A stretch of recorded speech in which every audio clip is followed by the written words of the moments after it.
Сәлеметсіздер ме, құрметті оқушылар? Менің есімім Мұсалимова Жанар Дәулетбекқызы, Төлеген Айбергенов атындағы нөмір 16 орта мектебінің математика пәні оқытушысымын. Бүгінгі өтетін тақырыбымыз алгебралық бөлшектерді көбейту және бөлу. Оқу мақсаты алгебралық бөлшектерді көбейту мен бөлуді орындайды.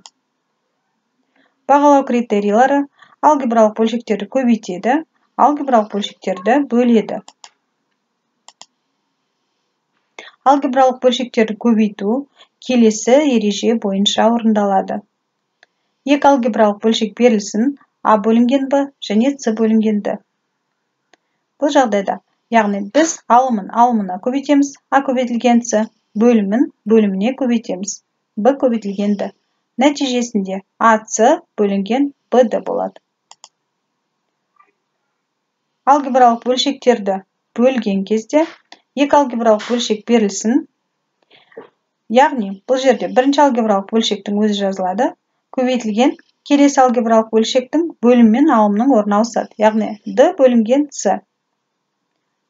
Енді А мен Д-ны көбейтеміз, АД болады, бөлімінде Б көбейтілген С, БС. Яғни нәтижесі АД бөлінген БС. Енді келесі сілтеме арқылы біз видеосабақты қарайық. Яғни білім ленд порталындағы келесі бөлшекті көбейту үшін біз олардың алымдарын көбейтіп алым етіп, бөлімдерін көбейтіп бөлім етіп жазамыз.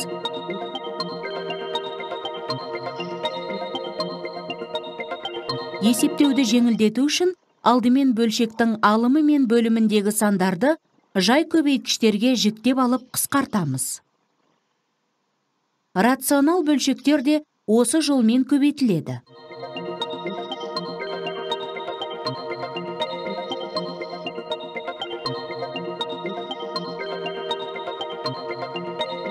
Сандық бөлшектерді қалай бөлсек, алгебралық бөлшектерді де біз сондай жолмен бөлеміз. Бір бөлшекті басқа бір бөлшекке бөлу үшін алдымен біріншісін екіншісінің кері санына көбейтеміз.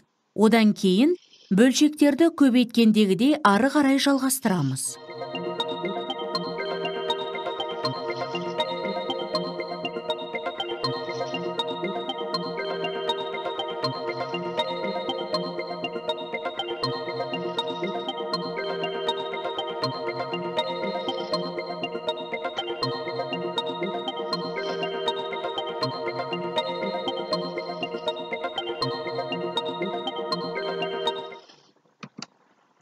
Ары қарай жалғастырамыз. Тағы бір видеоны алгебралық бөлшектерді көбейту үшін бөлімдері нөлге тең емес, олардың алымдарының көбейтіндісін алымына, ал бөлімдерінің көбейтіндісін бөліміне жазу керек. Алгебралық бөлшектерді көбейтуге мысал қарастырайық.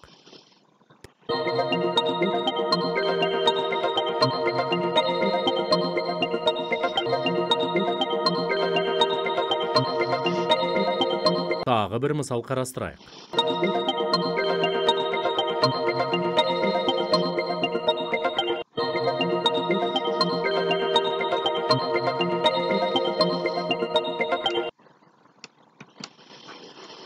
Ары қарай сіздермен жалғастырамыз.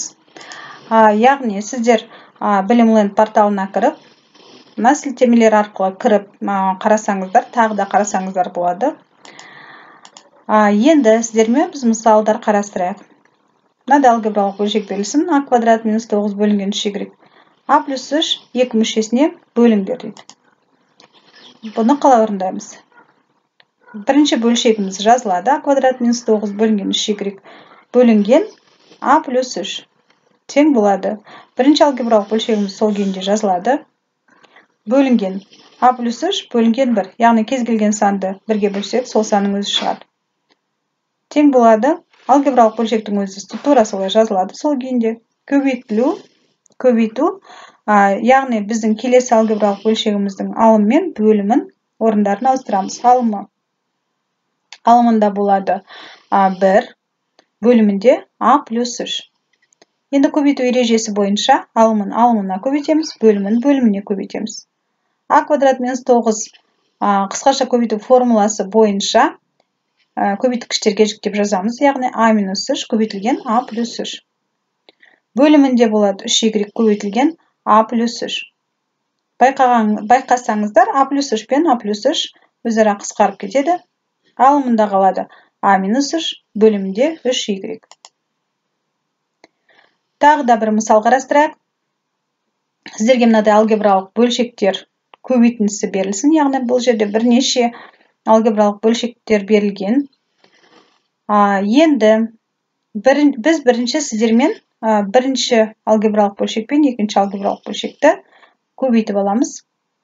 X квадрат минус 1 көбейтілген x минус 1 көбейтілген x плюс 1 қысқаша көбейту формуласы бойынша x квадрат минус 1-ді береді. X пен x-ті көбейтетін болсақ x квадрат. Келесі алгебралық бөлшектің өзі жазылады, яғни x квадрат плюс 1 бөлінген x квадрат. Көбейтілген соңғы алгебралық бөлшекті жазамыз. Алымы сол күйінде қалады, бөлімін көбейткіштерге жіктеп жазамыз. X-тің 4 дәрежесі минус 1 қысқаша көбейту формуласы бойынша x квадрат минус 1 көбейтілген x квадрат плюс 1-ге тең.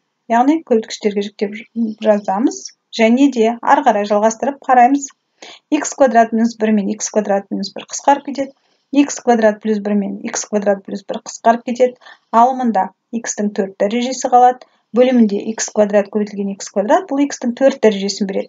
Яғни x-тің 4 дәрежесі бөлінген x-тің 4 дәрежесі 1-ді береді. Келесі алгебралық бөлшекті қарастырыңыздар. Мұнда өздеріңіз қалай шығарған қараймыз. Ортақ бөлімге келтіреміз, қосу амалдарын орындаймыз және осы екі жақшаны бір-біріне көбейтіп нәтижесін шығарамыз. Қалай шыққанын келесі сабақта бірге тағы да қарастырамыз. Келесі, құрметті оқушылар, мен сіздерге мынадай 3 топқа бөліп, яғни бірінші топ, бірінші қатардың оқушылары бірінші топтың тапсырмасын, екінші қатардың оқушылары екінші топтың тапсырмаларын, үшінші қатардың оқушылары үшінші топтың тапсырмаларын орындаймыз. Орындап болғаннан кейін сіздер жаңағы сәйкестендіріңіздер жауаптарыңызды. Егер жауаптарыңыз сәйкес болса, яғни дұрыс болса, онда 1 балл қоясыздар. Сәйкес болмаса, жауабыңыз дұрыс болмаса, онда 0 балл болады. Яғни өздеріңізді осылай бағалайсыздар. Бүгінгі өткен сабақ бойынша Moodle платформасында мен сіздерге кері байланысты тіркедім. Яғни сабақты бағала, әр жолдың соңына баға жаз. Сабаққа көңілім толды, ұнады, бәрін түсіндім. Сабақ ұнады, бірақ сабақ тақырыбын түсінуде кемшіліктерім бар.